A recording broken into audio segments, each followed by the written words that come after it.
Hello, hello, hello, and welcome. This is Her Talk Show. My name is Sabrina Victoria. Thank you so much for being here. We are here with, is it Johanna? Yes, it is. Oh my Yeah, the gosh. I know I asked you that, but then I just looked at it. I'm like, oh my gosh, wait a minute. Johanna, we're going to be talking about decoding your money DNA. Listen, this girl just gave me a little bit of a lesson before we jumped on this podcast. This is freaking cool. You're going to want to stay tuned. If you are hitting ceilings within your, I feel like this could be used for careers or business, like owners, yeah, um, which I feel like there's so many. They see more, they want more, they can feel it, but they just can't get there. You're gonna want to yes. stay tuned. You're gonna want to stay tuned. So save this, jump on, grab some tea, put your feet up, and listen in. Let's go ahead and jump in here. Get ready, because today's guest is about to change the way you view your world. This is Her Talk Show, hosted by Sabrina Victoria. All right, if you're listening live, I see you. Welcome. If you're listening on the replay, make sure you hashtag replay wherever you're at so we can send you some love in the comments. We're here every day delving deep into the realms of health, wealth, and leadership with some of the most brilliant women globally. We have interviewed over 600 women, and today we are adding another one to the list. We have Johanna Lynn, founder of the Family Imprint Institute, specializing in decoding your money DNA to reveal how inherited patterns shape your inner relationship with money. With over 20 years of experience focused on releasing family imprints, Johanna supports clients to access greater ease, trust, and choice in their relationships and with their finances. Welcome, lady. Thanks, Sabrina. Great to be here with you. Yes, 100%. One of the reasons why I love this podcast is we hear elevator pitches, right? All the time. I'm in networking all the time. I hear all these elevator pitches. And I read your elevator pitch and I'm like, I have no effing clue what this freaking chick does. What the hell is this? Which is why this podcast is so cool. Why getting on a podcast is so cool, because we're told to be able to explain exactly what we do in 30 seconds. But if you have no knowledge of what that person, like no background knowledge to pull forward as to what that person does, dude, we're totally lost. Yeah. So this is so interesting. I'd love for you, before we dive deep, I'd love for you to just kind of give us an overview, like 10,000-foot overview of what this means as far as our relationship with money, patterns. I think we said a weird word, epigenetics. Oh, we didn't say it in the pitch, Yeah. but you have said it. So can you kind of Yeah. and then we'll ascend. Definitely. Well, epigenetics, that's the key. We are really born with the imprints of our parents and our grandparents' experiences. This is backed up by science. And when it comes to money, if we've got poverty, if we've got struggle, if we've got all kinds of loss, and on the other side too, the triumph, the resilience, the pushing through, the overcoming, this very much imprints how we show up and our inner relationship with money. And that includes the risks we're willing to go for in business, or the more playing it safe. Does that feel more familiar and comfortable? And so that, 30-second elevator pitch is the hardest thing for me, because there's so much depth and nuance to this, that it's great to be here with you on the podcast to kind of talk it through and explain it a bit more. So is this the same thing as what people call limiting beliefs, or is this even deeper than that? Oh, much deeper. Limiting beliefs are certainly a part of it. If we're telling ourselves I'll never have enough, or, versus, gosh, I'm making great money choices and they're really adding up as I move forward. Those are two very different ways that we're kind of orientated to live with our lives. But we want to think about this more as like a reference point that lives very much unconsciously, that is guiding us or hiding us, depending on what lives in our family tree. Okay, I am picking up what you're putting down. So me, myself, right? I own a business. I'm Mhm. making a certain amount of money in my business. I've been working for my Her Nation Global has been around since 2021. Just got into online business. You're telling me that there could be a plateau of sense that I'm standing on unaware because of my parents and my grandparents. That's it. That's absolutely true. How does that work? Well, it's a really interesting thing to explore. And so I think for many self-run business owners, there's like, well, I did this and I did that, all the A to Z things that we're doing in our business. And it can feel a little bit unsettling to consider there might be something unconscious that's running me from behind the scenes. And so it's actually good news because we start to look at what are some of the hidden influences and how can that amplify some of what I'm actually doing out there in the world. And so for me, it's like, let's decode some of those hidden influences so we can align our actions and off to the races we go. And so how does it work?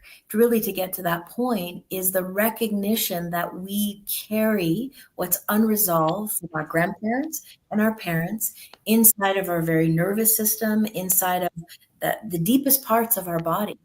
And so even our own ability to have the confidence to be an entrepreneur or maybe to play it safe in a corporate job, that comes from our upbringing, that comes from what we carry from our family of origin. Do you think that a lot of this is any of this a placebo effect? No, I don't believe it is. I believe it's 100% backed in science. Hmm. I was listening to a podcast. I'm sure I probably didn't read a book. Listening to a podcast, and they were talking about authors, Mhm. and they were saying that when you decide, right? There's always like the first author, Yeah. right? Like you're living life, mom, dad, children, mom, dad, children, mom, dad, children. And somewhere somebody decides to be an author. Mhm. The probability of another author being born out of the lineage now gets higher and higher. The percentage goes up, right? So Mhm. no authors for 100 years, all of a sudden an author, they give birth, that baby's an author. That person grows up, has 3 kids, one of those kids is an author, right? That person Ah, grows up, they have 4 kids and one of them is an author. Like it follows the lineage. yeah. Um that's kind of what this is reminding me of. But in this sense, the person's alive, right? Therefore, you're kind of leaning on the expertise, I guess, of your family. Are you saying that the opposite, like poor, Mhm. could also be handed down? Absolutely. We have resilience in our family line, and we also have struggle and difficulty there too. And so what protects us most actually is resolving the disconnect inside of that relationship. So let's say my mom, I don't know, lost everything because she had an awful divorce and struggled the rest of her life. Let's just say that that's where I come from. My ability to have a resolved relationship with my mom, a loving relationship where I'm able to receive from her, makes it much less likely that I repeat her pattern. If, on the other hand, I keep my heart close to her, I judge her for her challenges or her difficulties, I am much more likely to pick up what was broken in her, what she struggled with, or even what hurt me most inside of that dynamic. So the way we protect ourselves from these generational patterns is to actually clean up the way that love flows and moves inside of our most close family relationships. Wow, that is so interesting. Mhm. So how is this healed? Because it's brought down from generation to generation, right? Even people that I don't know, like my great grandparents. That's right. Sometimes we don't So know the story. yeah, so how does somebody begin to know this? How do I even know what the story is to even know that there's an issue? I guess that would be the Yeah. first question. Well, let me share a case with you that was just, it was years ago, but it is so impactful that it was like it was yesterday. So I'm sitting across from this gentleman who's 53, and he was in a law practice, and everything was going along really great, super successful. But he was explaining to me that he made a series of bad business decisions over the year and now was facing bankruptcy, was looking at closing his law practice, was on the edge, was feeling so shameful, like such a failure. He had 2 kids still that he wanted to put through university and was feeling like, where have the resources gone? What have I done? So we start to talk through a bit of family background, family history. He talks a lot about his mom, and it feels like the dad is missing from the whole family conversation. So when I ask the question, he sort of gets a bit rigid and shuts down, and he says, ugh, him, that my dad had a gambling issue, gambled all of our family's money away. And at the age of 53, notice that's the same age as the client, the mother divorced him, kicked him out of the house. He never spoke to his father again. And there's this, it's so common, in fact, Sabrina, that we've given it a name. We call it an ancestral alarm clock. That there's this piece when there's a break in a family relationship, that if I keep my heart closed to my dad, if I judge him for his gambling problem, if I'm so hurt because now I have to quit the football team because you've lost all our money, that personal impact that it has on our own life, if I'm not able to work through that and come to a place of understanding how dad made all of these huge mistakes, I end up likely making similar mistakes. So notice it wasn't a gambling addiction, but there was something that was behind making a series of bad business decisions for the full year before he reached that breaking point of, I'm going to lose everything. I have to even close my law practice. Coming from great success and everything really working to this sort of on the edge. And his greatest fear was that his children would hate him and his wife would divorce him. So we've got these similar themes that continue living through, and that can be the clue of how to resolve it. And so to answer your question, what do you do about this? The work with this gentleman was having an internal conversation with the father that had been locked out of his heart, and really looking at how can I come to a place of understanding? Why do any of us struggle with an addiction, gambling, drugs, or otherwise? There's often a deeper hurt behind that. And this place of, well, to be honest with you, it started with being neutral with his dad before he could even open up, find love for his dad or fond memories as a younger boy, so that he wasn't going to repeat a similar life experience. Is this always the case when there's chaos?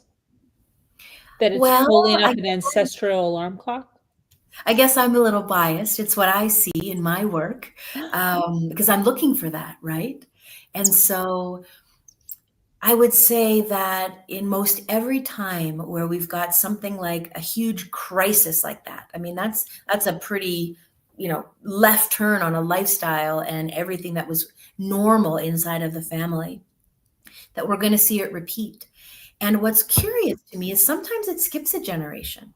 So sometimes it might not be the son that has the similar experience, but his children. Yeah. And so it goes to a larger principle in the work that I do, which is we can't, or if we do, exclude where we come from. If we reject where we come from, it's going to come out again somewhere else in the next generation or the following one after that. Wow. Mm-hmm. There's like so much there. I'm like thinking of my own life. What's really coming up for me is a conversation that I had in one of our masterminds. I run a community called H Club where we run networking and masterminds for women entrepreneurs. And the conversation came up around sales. Mm-hmm. And they were a few of them, not all of them, but a few of them were talking about how they'll do really good 1 month, right? And you know that you're supposed to the best time to make a sale is right after you make a sale, right? So in essence, you would think that the momentum would kind of continue for a little more than a week or a little Right. more than like a month, right? But that there's this like halt that happens mentally where like almost as if they stop purposely, and I'm at fault of this too. I was in the conversation also, where somebody will message us, right? We're in sales, right? Message us and say, "Oh, hey, I saw your product. I blah blah blah. Message, can you give me the sales page? I'm interested." And I don't send them the sales page. I like procrastinate, and it wasn't just me. There was a handful of us. We procrastinate. We're doing so well, and then we're like we feel the money, right, coming in, and we feel good, like we're out of the lack, we're feeling well, we're running our business. And then there's this wall that happens where the urgency like goes away. We like purposely, almost purposely, or maybe it is, sabotage the momentum. Yeah. So, in my experience with clients that have shared something similar to what you're describing, first of all, we want to understand it's all highly unconscious. The second really key piece is that it's almost like these money patterns, how much I can receive, how much I can earn, how much I can hold. It's incredibly multi-generational until it's addressed, until it's understood. So it's almost like we hit this ceiling of, okay, I'm used to making, I don't know, $15,000 a month. And anything over that, I risk my belonging inside of my family. So again, highly unconscious, but there's this piece of like, ooh, I better not do better than what I imagine my mom or dad did. So let me walk it back. And so we kind of self-sabotage. We pull ourselves back because in our work, it's called an unconscious loyalty. I'm unconsciously loyal to earn X amount, or I might be unconsciously loyal to never leave the trailer park or never leave poverty. Or I'm unconsciously loyal to be immensely successful because that's what I come from in my family. But on the other side of that, I compromise my relationships because I'm so focused on, business and professionalism, and I'm sacrificing this other part. So in any of these examples from, poverty to multiple successes is to recognize, how can I be more myself? How can I clear away these patterns? So yes, I'm able to go forward and not procrastinate, but that I'm not just simply living a similar experience that of what existed inside of my family. That I get to clear all of that and live more from what feels authentic and right and more me. So that I can have success and healthy, thriving relationships. It doesn't have to be either or in that last example.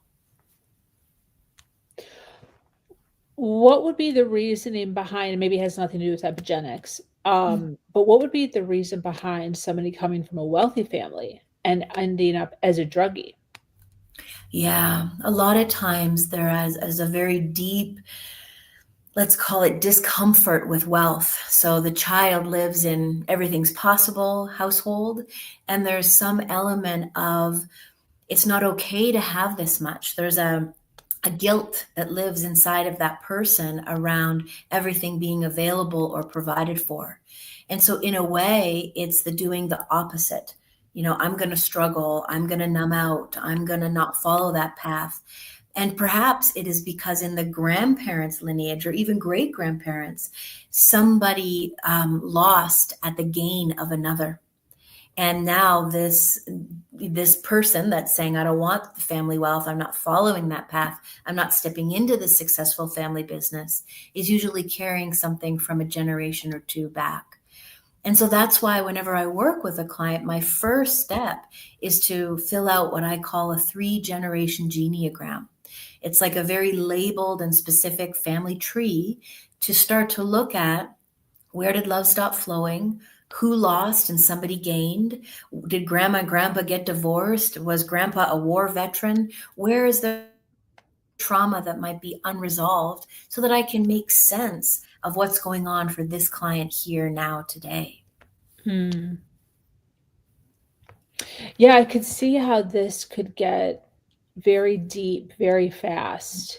It sure does. And not even with money, but there's so many. I mean, you're concentrated predominantly on money, but I'm assuming if the money unconsciously is coming through, that so is a whole bunch of other beliefs around all things really in life. Around all things, and I think that the founder of this work, he's a German psychotherapist who's since passed. And one of his most outrageous sentences is, "Success has the face of your mother." And so, yes, it's very deep and it's very quick about success and money being so interconnected with our family relationships. And so what he meant by that is if we received love, nurturance, attunement from mom, we're much more likely to be successful and kind of stand on this ability to receive because we receive so much as an infant. And many of the clients that I see really have a deficiency there. Mom had to go right back to work. Mom struggled with alcoholism. Mom was, all about tasks, but not so much emotionally there. And now sometimes they might go into business or work in this performative way, like, look, I'm really good. See what I'm doing? And try to get those accolades from clients or an audience because they're empty back here with mom. Wow. Yeah. That is so interesting. And I think that that's so much of humans is the external validation.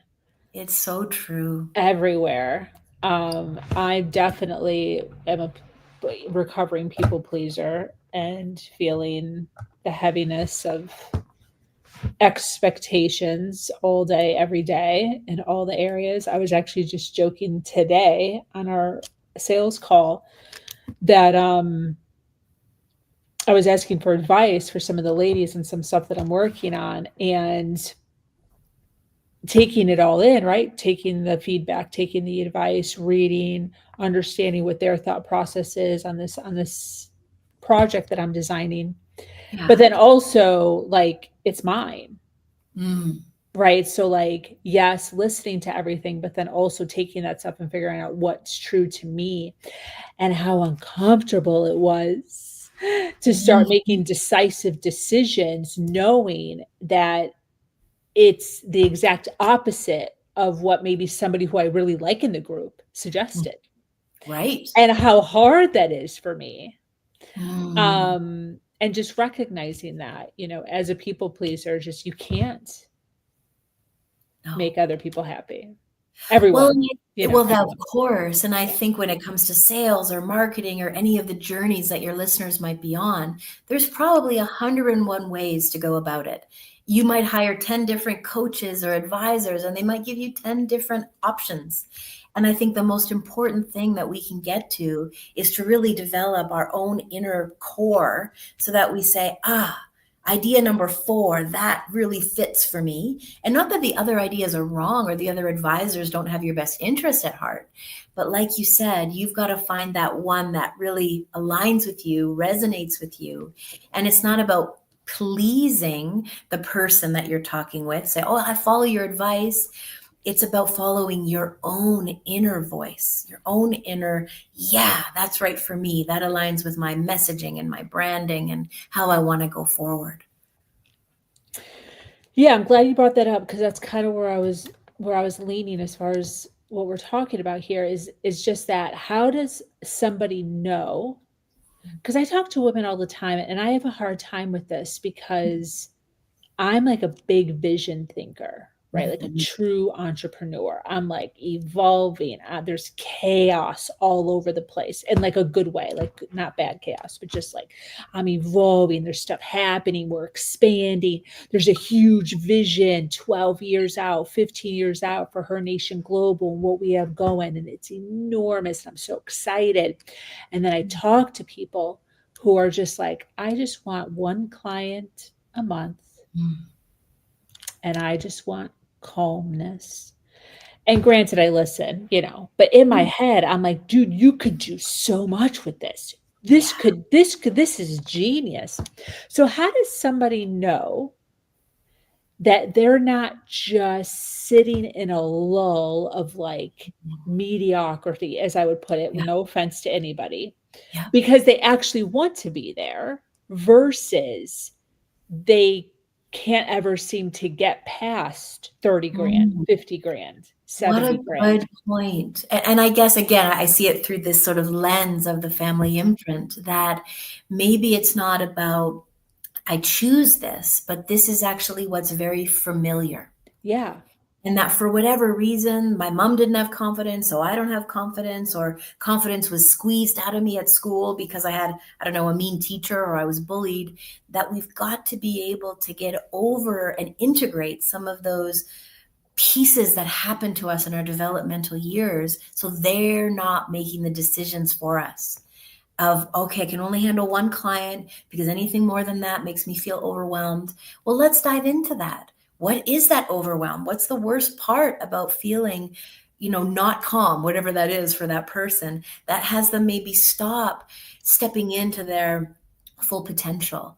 And so for me, I would want to get really curious. Where does that go? What happened to mom and dad? What are grandparents holding? How is this the familiar decision that kind of keeps you stuck in that lull and not able to see the potential? And I think the recognition too that we're all individuals. Some of us hold that big vision and we've got that excitement that pulls us forward. And some of us really just want to serve X client and do this work, and that's fulfilling and that's enough. And that's okay too. Nothing wrong with that. Yeah, absolutely. Mhm. So it's really just them checking in with themselves. I really think so. Yeah. And I think the hook with that is maybe I check in with myself and I think, yeah, that's familiar. That's as far as I can go. But am I in kind of my self limitation? Like, what part of me is feeling, yeah, that's right? Is it the part of me that wants to hide because I also lack the confidence because grandma didn't have it and grandpa didn't, address whatever? What am I holding that keeps me stuck in that? And so I just want your listeners to consider, and maybe they can even fill in their own family tree. Who was part of my family that lost a bunch of money or that made a bunch of money? It's almost like, what side of my family am I standing with when I take a risk or when I play it safe? When I feel like, yeah, this huge vision is possible, or no, I'm just going to play it safe over here with a couple clients and that's enough for me. To really get curious about what forces are behind your thinking, your choices, your reactions and responses to the world. What about the stories of like poverty to riches? How do we explain that? Are they all linking up with a coach like you? How are they? How Well, are I they? like to think so. I really believe those sort of stories are so inspiring, right? And I think that in order to be able to make such a jump and to change so radically, they are doing a whole bunch of self-care, or excuse me, personal growth. That personal growth that begins to unravel where they were once stuck and where once that felt familiar and they didn't go beyond that, into breaking down those ceilings and moving beyond even what they thought was possible. Oprah's coming to mind as I share that. We all know sort of her origin story and how she went to the stratosphere. And I would imagine there was a ton of deep personal work to follow where she to find where she went. I didn't know she went to the stratosphere. What is the stratosphere? Well, to Is that me, it personal would be an development? international talk show. It would be, Oh, a huge income, ability to hold that amount of income. Yeah, just really working with all kinds of thought leaders in the world. And we know she came from a place of poverty. so I'm assuming that this isn't just money being made. This is just how we handle money in general, I right? call it our inner imprint with money, our inner relationship with money. So, some people, they can make a ton of money, but it also moves through as if they're holding their fingers like this and water's just flowing through. They're not able to actually hold it. And so for any of us who've been on this sort of journey of entrepreneurship, at the end of the day, it's not how much money we're making, but it's how much money we're keeping, and how we're able to hold that and feel, I guess, expansive and good about our bank account growing. To my surprise, many of my clients have revealed how uncomfortable they feel when their bank account gets over whatever their inner number is. And they start sort of, oh, geez, the car broke down. Oh, geez, I'm going to, remodel something that it's perfectly functional and doing well. That things just tend to leak out to get back to the inner number that they feel comfortable with. Because in their family, they were told not to be greedy, not to hold too much that is beyond what the neighbor has. And so, again, we just want to understand what's the driving force inside of me. Wow, this is so interesting. I love this so much. We have a ton of people watching live. I'd love for you to, first of all, if you're just jumping on right now or only within the last few minutes, I highly recommend you to go back and rewatch this episode. Great insight on where your hurdles could be regarding making money and having money first. Second of all, Johanna, I'd love for you to give us a better understanding of exactly what you do, right? Do we just like sit in a room and sing Kumbaya? Is this a course? Is this a program? Is this therapy? Like, what exactly do you do? Yes. Well, why don't we do an exercise together so it kind of illustrates that, and then I can share how you might be able to do it for yourself. So let's imagine, and you might even want to close your eyes if you're a listener that's not driving, to really get into the body. I often share with my clients, the body never lies. It'll reveal everything if we're quiet enough to listen. And I'd like you to imagine sitting across, let's say like a cafe table. You're just quiet and alone, and you've got this table you're sitting at, and sitting across from you is money, as if money could be a person. And I'd like you to notice what happens. What's the first image that comes to your mind as you look across at money? Is that entity of money like a used car salesman that feels a bit charismatic, maybe even slimy? Is it an entity that feels abundant and calm and connected with themselves? Does that entity of money that's sitting across from you feel like, hi, great to see you, welcoming, inclusive, wanting to connect with you? Or is it sort of turned with its side to you or back to you? Is it turning away from you?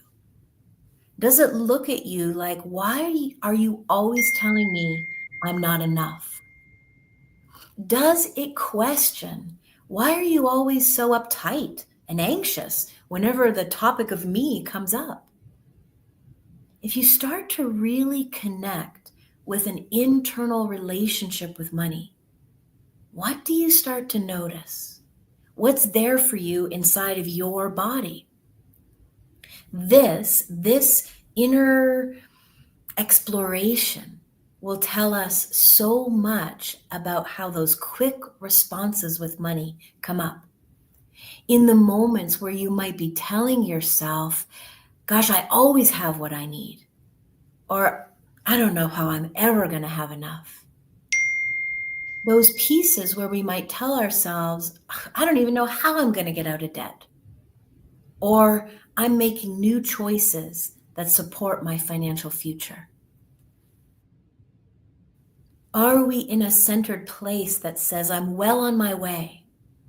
Or am I telling myself, I don't know how I'm ever going to get there? This internal way of talking to ourselves comes from our inner relationship with money. Do we feel money is inherently good, available, abundant? Can we feel that frequency of generosity? Or do we feel money is somehow bad, or I'm wrong to want more of it, or I'm somehow greedy if I hold more than my siblings, my neighbor? Do I feel friendly and warm with money? Or am I kind of hurt and angry that it's somewhere outside of myself? And so this is just one of the experiential exercises that I work with my clients around. What is some things that are hidden in the shadows? What are some things we can shine some light on that you weren't aware are really shaping and driving this unconscious way of relating with money?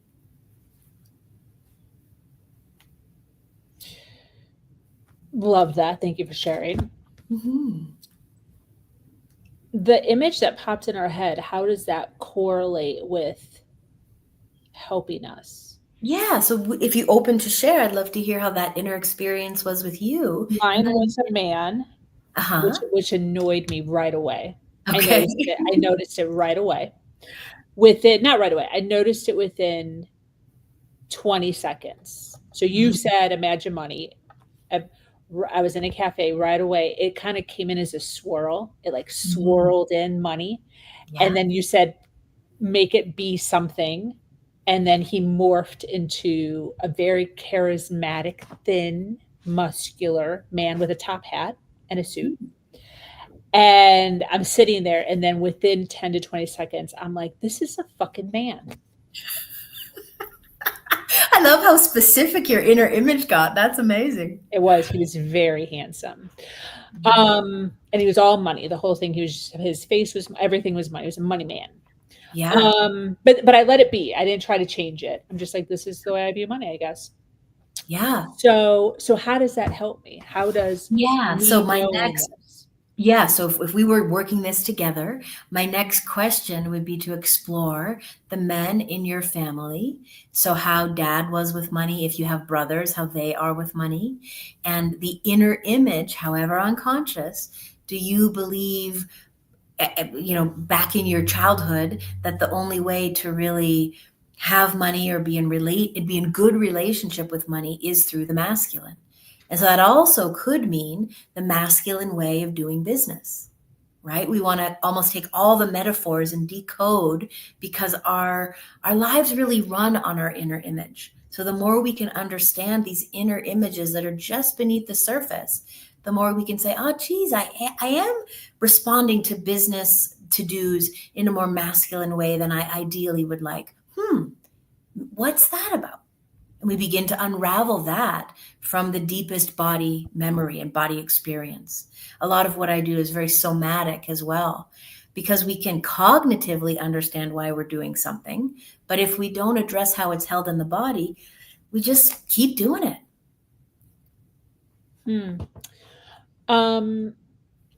This is just all so interesting to me. Like, I'm so happy right now. And I just looked at the clock. It says 1, 2, 3, 4. Wow. Love it. Who do you help? Who should be reaching out to? Do you help anyone, everyone? Who do you predominantly work with? Yeah, I've been doing this work for almost 20 years, and looking back, it's really mostly women, probably 85% of who I work with. And it comes from two areas, which is really this sort of, I'm tired of struggling, or I'm doing well, but I know I can do better, or my relationships are really messy and it's causing me a lot of pain, and it's actually stopping what I could be doing professionally because there's just so much darn stress at home. And both areas really have their background in our family imprint. And so those are the two areas that I really focus on. And then where can people find you? Website, social media, if they want to follow you? Yeah. So my website is my name, johannalynn.ca. On Instagram, I'm under the Family Imprint Institute. On LinkedIn, I'm under my personal name, Johanna Lynn. And I'm also on Facebook under my personal name. This is great. I see a free consult on here. Yeah. And then there's a quiz. Is this a quiz? Yeah, so this year I created the Reveal Your Family Imprint quiz, which really is a deep dive into all the things I've learned over the years. It took me months, Sabrina. I had this idea and it took so much time to really pull it together. So it's an in-depth quiz to really understand how your family imprints are shaping your life today in all the ways. There's some videos to help you understand yourself a little bit more. And I've gotten such great feedback about how people really get a lot out of this quiz. And the free consultation is there because this work is just so darn different. People want to ask their personal questions and share maybe what they've tried and how this could be a unique approach. And so, yeah, I love to speak with people and really personalize how this can support where they're at. That's great. Very awesome. Yeah. To those listening live, still here, thank you for being here. For those of you watching on the replay, make sure you hashtag replay wherever you're at so we can send you some love. Follow, like, and share. Johanna's our website is johannalynn.ca. It isn't a clickable link in the description below wherever you are watching us at. And then, this quiz looks phenomenal. I love it. Definitely check that out and see what comes up for you. And then follow her on social so that you're getting all the updates, right? You're getting all the updates on all the things she's doing, all the podcasts that she's been on, so you can continue to learn and reach out. You can see her here. She's an amazing woman. Any closing thoughts, Johanna, as we close up? Yeah, that this doesn't have to be your life sentence. This is your imprint, and it can be worked with. Thank goodness for all we know about neuroscience and how the brain is malleable and changeable. And it's really just about working with all of you, not just yourself as an individual, but you that includes all of your imprints that make the most difference. So if you're struggling, it doesn't have to always be this way. You just got to look in the right places to get some more freedom and flow happening. It's great. Well, thank you so much for being here. This was wonderful. I took so many notes, so much insight, so much value. To those of you watching live on the replay, thanks for being here. This brings us to an end of yet another incredible episode of Her Talk Show. Thank you, Johanna, for being here, for your insights, your value. Thanks, Sabrina. It was such a pleasure to spend time with you. Yes. Once again, my name is Sabrina Victoria. I run a community called Her Nation Global, where we continue to have conversations just like this one to help you out every step of the way. Until next time,